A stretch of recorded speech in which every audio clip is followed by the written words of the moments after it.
berkenaan dengan tanggapan dari sebuah YouTube yang tadi tayang begitu Buya. Ini mau ditanggapi sama Buya Syakur. Ya, kita akan dengarkan bagaimana YouTube ini. Dan jijik panggil kau Buya, ya, tetapi engkau adalah buaya.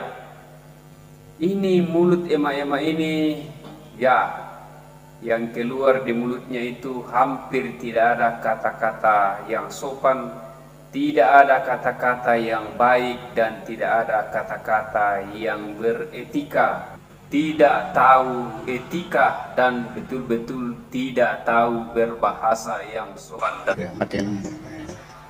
Ya udah. Lalu nggak matiin.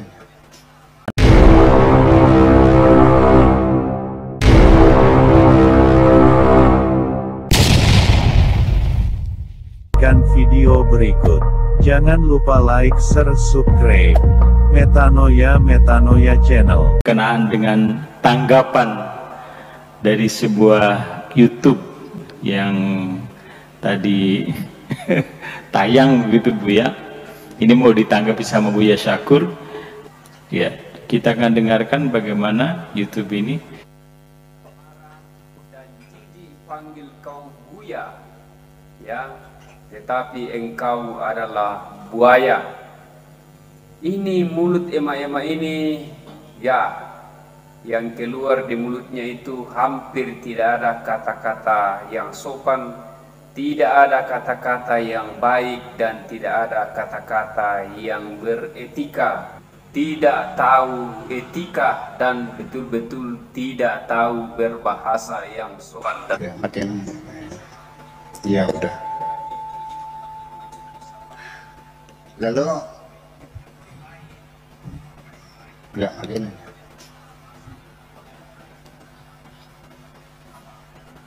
Ya, silakan Buya. Ya, jadi apa yang perlu saya tanggapi? Ternyata kan pesan apa yang dia sampaikan? Ya. Apakah saya salah mengatakan sesuatu? Enggak juga.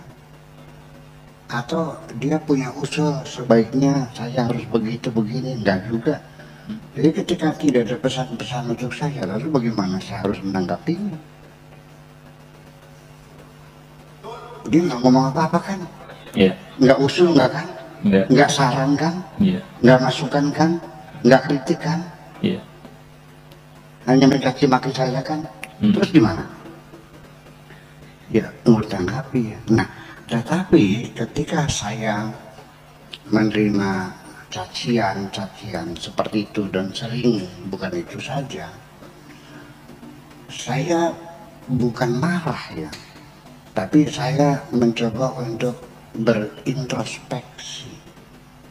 Apa kesalahan yang pernah saya lakukan kepada Tuhan saya? Barangkali ada kesalahan yang saya lakukan sehingga saya kena pemarahan dari Tuhan. Marahnya Tuhan saya melalui mulut orang itu. Iya. Itu artinya Tuhan lagi marah kepada saya melalui mulut kamu, kan gitu kan? Iya. Kita aja. Yang penting kita introspeksi. Barangkali saya punya salah, saya perbaiki, itu aja persoalannya. Ya. Jadi saya tidak berharap andaikan Tuhanku marah kepadaku dengan suaranya sebagai Tuhan, mungkin aku menjadi debu kosmis lagi. Untung saja marah-marahnya melalui mulut orang seperti itu. Iya. Yang penting segera saya harus memperbaiki diri. Barangkali saya punya kesalahan. Setuju nggak gitu? Ya. Ya sudah. Ya oke, saya dengar. Barangkali saya punya salah. Saya tahu. Mungkin saya pernah suatu hari menyakiti ibu saya. Atau mungkin suatu hari ada orang yang sedang susah, saya tidak mau membantunya. Kan bisa terjadi. Nah, kemudian juga akhirnya bahwa tidak ada yang saya perlu laporkan kepada majikan saya. Begini, kalau ada orang berbuat baik kepada saya laporkan kepada majikan saya, wahai Tuhanku, ada hambamu yang berbuat baik, ya, gandakanlah imbalan berlipat ganda kepadanya. Amin ya rabbal alamin. Bisa doakan. Tapi kalau ada orang itu berbuat jahat kepadaku, mana mungkin saya melaporkannya kepada majikanku. Paling baik aku hanya minta ampunan kepada orang itu, ya Allah ampunilah mereka. Jadi artinya bahwa menanggapi semacam itu, saya tidak akan membalas apapun, hanya saya mendoakan mudah-mudahan beliau itu mendapatkan hidayah dari Allah Subhanahu wa Ta'ala. Karena Nabi juga begitu. Nabi juga mengatakan begini, Allahumma hdi qaumi innahum la ya'lamun. Ya Allah, berilah hidayah kepada kaumku. Innahum la ya'lamun, mereka enggak paham. Ya Allah, berilah hidayah kepada mereka karena mereka enggak paham. Ya, untuk itulah saya minta kepada majikan saya, ya, semoga Allah mengampuni mereka. Alasannya apa? Karena aku sudah memaafkannya. Selesai.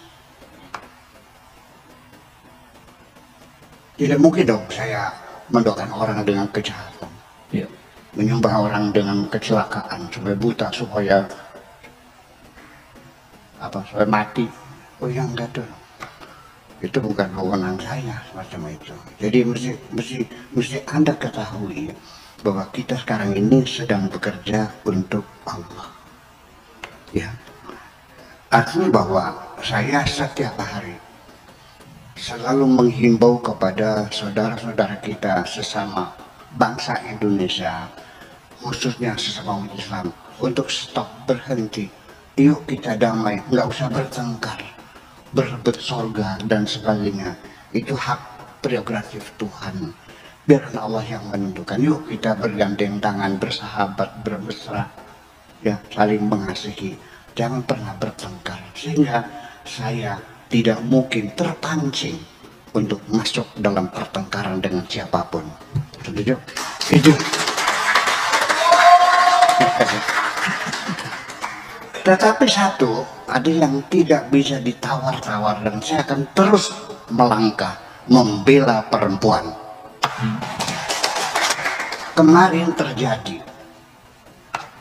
terjadi, suami istri datang menanyakan kepada saya, suami saya sudah mengatakan cerai 3 kali. Menurut kata Kiai Anu, Habib Anu, ulama ini, saya sudah sah cerainya dan tidak boleh rujuk lagi. Sehingga kami terpaksa nikah siri lagi. Jadi bingung jawabnya nih. Jadi katanya, gimana kata kiainya? Ya sudah sah. Saya bilang, Bu, dulu memang iya, suami punya hak untuk mengatakan cerai dan jadi sah cerainya, sekalipun diucapkan dengan bergurau. Silakan dibaca kitab kuningnya lagi. Betul nggak? Tuh. Bayangkan, ini nasib perempuan, sudah dinikahinya usia masih di bawah umur, masih 8 tahun 9 tahun, ditambah lagi kawinnya dipaksa oleh orang tuanya, dan setelah dia punya anak 2-3 diceraikan dengan begitu mudahnya oleh suaminya. Ini korban perempuan bergelimpangan di depan mata saya. Perlu dibela nggak? Oleh karena itulah negara kita membuat undang-undang perkawinan yang mengatakan hak cerai diambil sepenuhnya oleh pengadilan. Harus diajukan di proses di pengadilan, karena perempuan juga punya hak untuk membela haknya. Setuju? Setuju. Maka ucapanmu tidak sah, harus diadukan ke pengadilan. Ya tapi kan hukum Allahnya kan sah. Berarti negara nggak benar, ini hukumnya saja. Ya kenapa?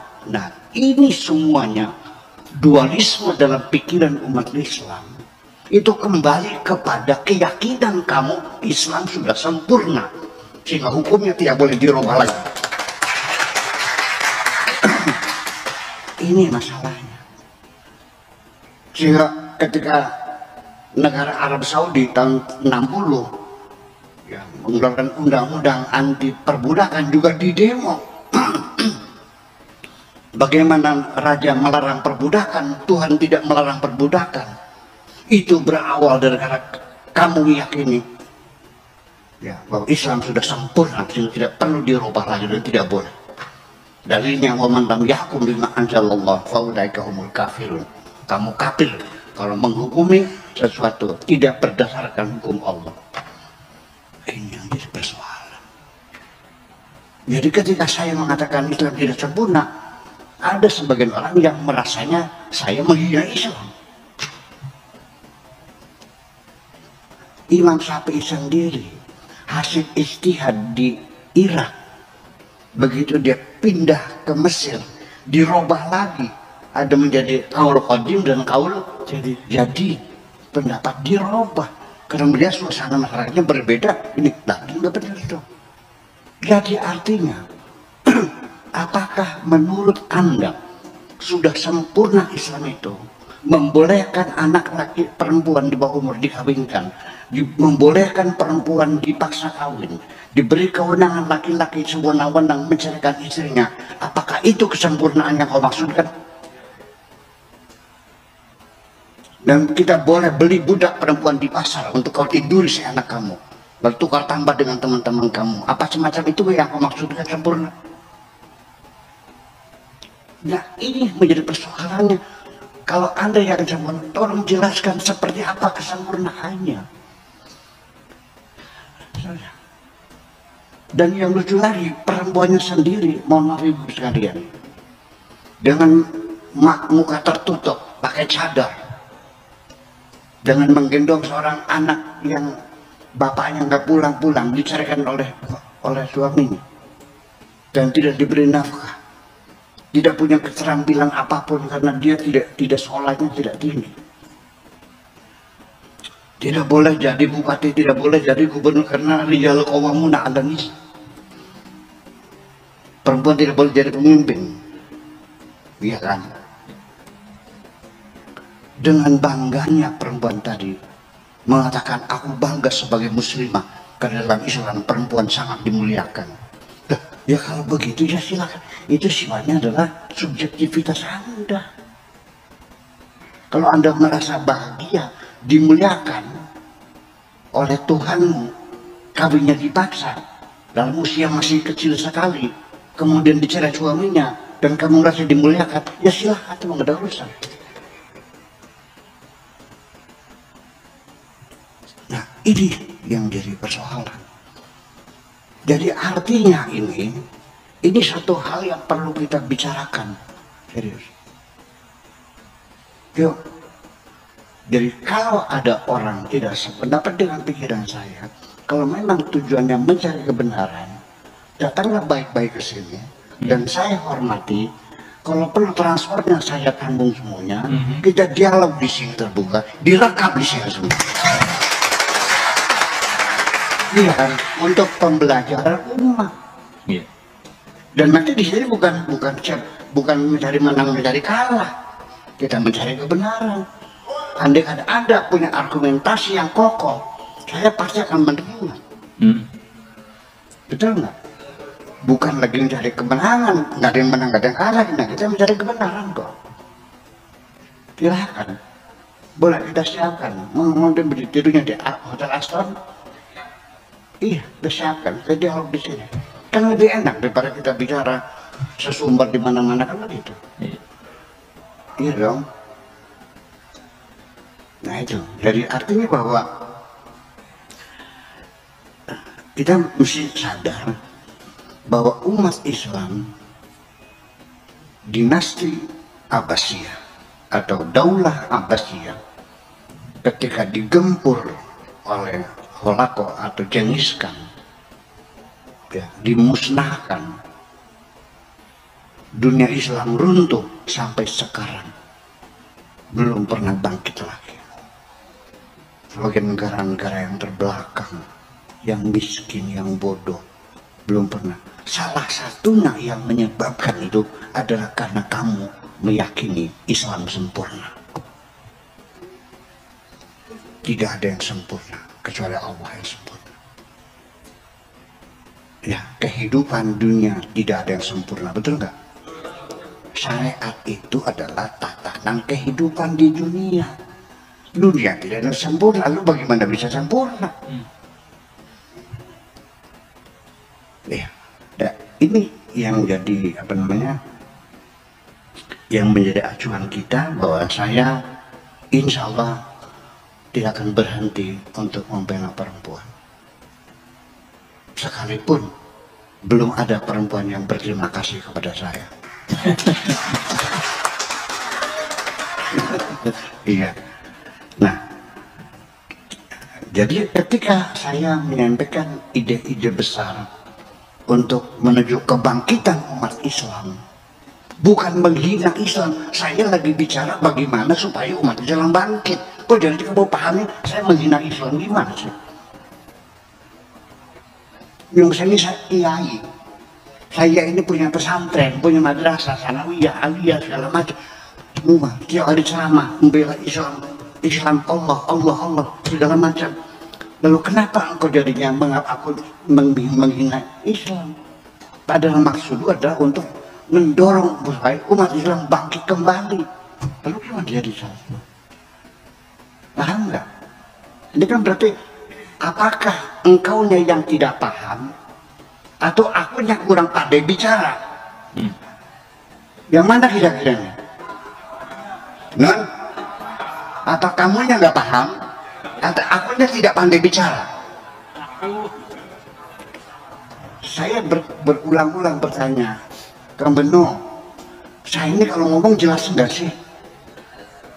Gue sih masih beli paham baik. Ya itu. Jadi apapun yang saya dengar dengan plesetan Buya itu buaya, ya si sakur itu, percayalah, insya Allah saya tidak akan tersinggung. Percaya enggak? Kalau saya tersinggung, dihina seperti itu, berarti selama ini saya bukan membela Tuhan, tapi membela hawa nafsuku sendiri. Terima kasih. Terima kasih. Iya, ini pemirsa, kajian malam ini ngeri-ngeri sedap. Bagaimana tidak ngeri? Diawali dengan bagaimana komunikasi yang baik. Sedikit catatan dari saya pemirsa, ini ketepatan dalam penggunaan bahasa. Kata sempurna itu di dunia ini cuma ada dua, khususnya di Indonesia. Kalau hanya untuk Tuhan, tidak perlu dikatakan maha sempurna Tuhan itu. Dan segala firman-Nya juga maha benar. Tetapi ada, di Indonesia ada dua. Ejaan, itu namanya ejaan yang disempurnakan. Itu baru benar. Yang kedua, produk yang orang suka merokok, itu juga mereknya mirip itu. Jadi di luar itu tidak ada yang sempurna, kecuali Gusti Allah. Mengapa ya Sakur begitu semangat membahas tentang kata sempurna? Karena forensik bahasa kita kurang tepat. Begini, kita analogikan.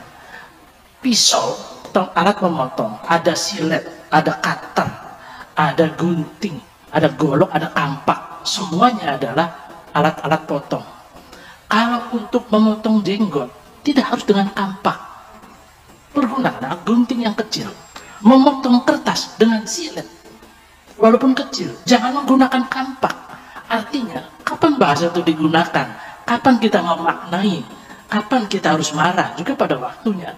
Saya hari ini menyaksikan betapa jiwa besar Buya Sakur begitu dihina di mata kita. Saya sebagai orang yang mengantarkan Buya di ruangan ini, membacakan acaranya, tidak nyaman hatinya. Tetapi karena saya harus tawadu dan taat, maka saya ikut perintah guru saya. mudah-mudahan yang membenci Buya juga diberikan hidayah. Itu aja Buya. Amin. Ya, Terima kasih. saya tambah lagi pesan kepada sahabat-sahabat, tolong jangan emosi, Ya. jangan berkomentar yang buruk-buruk. Ya, lebih baik Anda pura-pura tidak tahu saja. Apalagi Anda melaporkan ke polisi, nggak usah. Pencemaran nama baik. Saya selama ini tidak pernah merasa nama saya baik kok. Tidak perlu Anda bilang nama baik saya, karena saya tidak pernah merasa punya nama yang baik kok. Iya, kita doakan saja mereka mendapat hidayah kepada Allah. Dan jangan melaporkan, jangan bikin komentar yang macam-macam, tolong. Ya, tidak sesuai dengan jiwa saya. Kalau saya marah, dihina orang, berarti selama ini saya lagi membela hawa nafsu saya, bukan membela Tuhan. Apalagi melaporkan, nggak bakal saya laporkan kepada Tuhan kok. Ya, saya tidak lebih minta diampuni saja semuanya. Karena juga saya malu kalau seandainya saya minta ampun kepada Allah, tapi saya tidak pernah mengampuni orang lain. Saya ingin jujur, semuanya saya mintakan ampunan. Baik orang yang berbuat baik kepadaku atau orang yang menjahati aku, yang tidak utang gak bayar-bayar, yang menipu aku, semuanya aku mintakan ampunan dengan jujur saja. Itu saya baca setiap habis sholat. Allahumma firli wali walidayya wali jami'il muslimina wal muslimati wal mu'minina wal mu'minati al ahya'i minhum. Ya Allah, ampunilah aku, kedua orang tuaku, muslim laki, muslim perempuan, mukmin laki, mukmin perempuan, baik yang masih hidup maupun yang sudah mati. Ya Allah, ampunilah mereka semua. Saya ingin mengatakan jujur seperti itu. Terima kasih.